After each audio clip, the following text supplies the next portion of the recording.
Yo, what's up? It's Badra the Inquisitor, aka the Spiritual Atheist, back at it with the YouTube videos. You already know.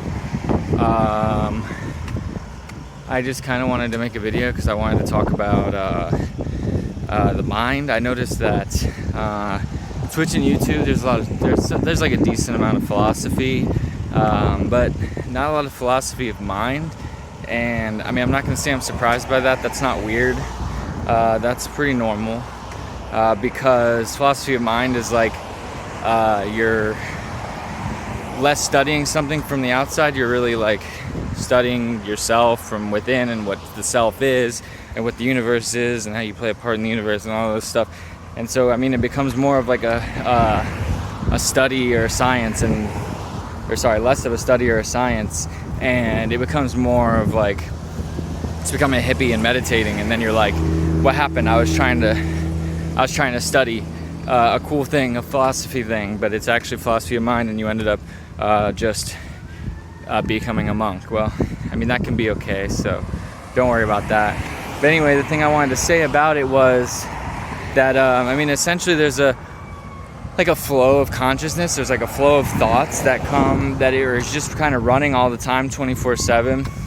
And what it is that you are and what you do is just letting some of that stuff come out of your mouth, or letting some of that stuff influence your actions, right? So yeah, just think about this like constant stream.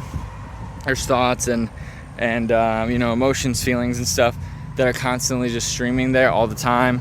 And every now and then the stream collapses onto one moment where you speak a phrase or you go and do an action, and that's why they say you're highly influenced by your environment, because that stream that's going on up there is constructed from all the things you've experienced throughout your entire life, including the last 5 minutes and like 10 years ago, etc.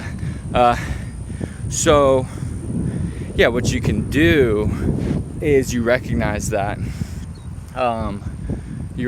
flow, that stream that's happening all the time, and you sort of look directly at it and you think, okay, I'm gonna wait for the next thing that comes through that, or I'm gonna see what the next thing I can notice is about that stream.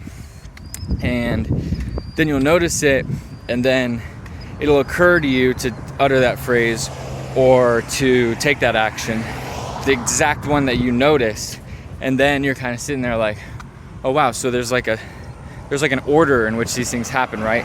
So the order is the thing occurs to you, then you do it, or then you say it, right?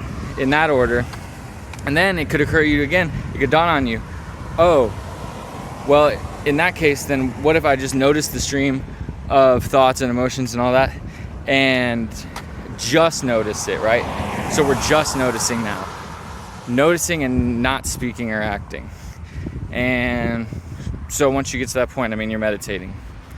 I don't want to make a channel about telling people to meditate, so I kind of go every which way around it. But I mean, long story short, meditating is good, blah, blah, blah. You don't have to do it or whatever, but it's important to talk about this thing called philosophy of mind, right? Like I said, it's a lot of introspection. It's a lot of work on yourself, mental work, mental health, trying to get it from a negative state to a positive state. And yeah, I mean, I'm not a preacher. I don't want to tell anyone what to do. I just want to let you know that, I mean, that's how it's happening right now. I mean, if you're not going to debate me on that, right? Like, there's a stream of things happening kind of adjacent to your mind, or in your mind, or however you personally think about it. And then you act on it, or you speak about them, right? Like me right now, if I just shut up for 10 seconds and I just stop talking, there'd still be words that I would say, but I wouldn't be actually verbalizing them, right? So yeah, it's just a fun little interesting trick. You can notice that stream of thoughts and ideas and emotions and choose not to act on them. And yeah, that's what we called becoming not identified with self. Or I mean, there's a bunch of, I don't know, Hindu and Buddhist terms that I don't really study that much anyway. There's people that purely do science about it only, so there's like neuroscience involved. But you don't really have to know all that. All you have to know is the truth, right?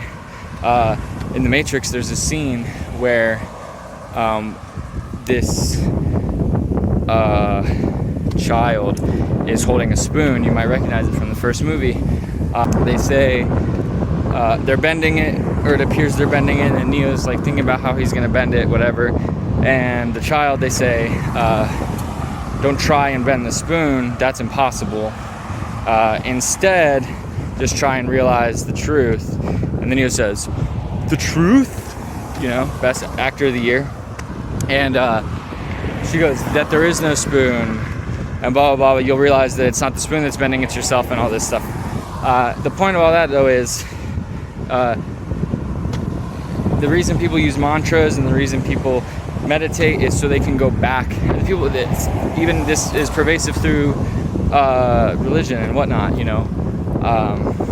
Different mantras, different just like phrases or ideas or totems or anything that you can kind of go back to, is the way I really frame it. Is you go back to your totem, or you go back to your mantra. And I mean, the mantra, or all of it, it comes down to the truth, right? Again, you can't, I ask you, debate me on the fact that there is that truth, that there is one thing occurring that is time dependent, right? There's a flow of thoughts that goes from thought 1, 2, 3, 4 in time. And I implore you to find a more truthy truth. I mean, then that there is what is, right? And that one of the things that is a stream of information, or, you know, thoughts and phrases and potential phrases, things you might want to say, emotions, feelings, just constantly streaming through your head 24 hours a day. I like to see if we can find something even truthier than that. To me, that's like a foundation. It's a bedrock. You know, you start there, and it's like you can kind of become, we got to find a better word than red pilled, because unfortunately people on the internet ruined red pill. But it used to be good when, you know, the first movie came out, first Matrix movie. But yeah, you kind of become clear on a concept, right? And you keep going back to it whenever you sort of need it. I mean, it's not a crutch. It's just like, it's just so easy if you practice. You just go back to that truth that I have a stream of thoughts and ideas coming, and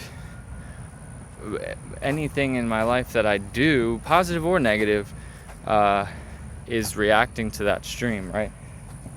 So yeah, and then after becoming clear on the concept, like I said, I can't say red pill because they hijacked it, but becoming enlightened or awoken or clear on this topic. I don't want to sound like a charismatic leader. No, will sort of open you to two doors. Open up two doors, or a fork, right? Either you become a nihilist, or you become, I mean, what I would call a sage. We're still working on the term. I'm sure there's something out there better that I will soon formulate. But yeah, that's for another video. Don't become a nihilist. I'm going to tell you why you shouldn't be a nihilist. And I look forward to talking to you in further videos.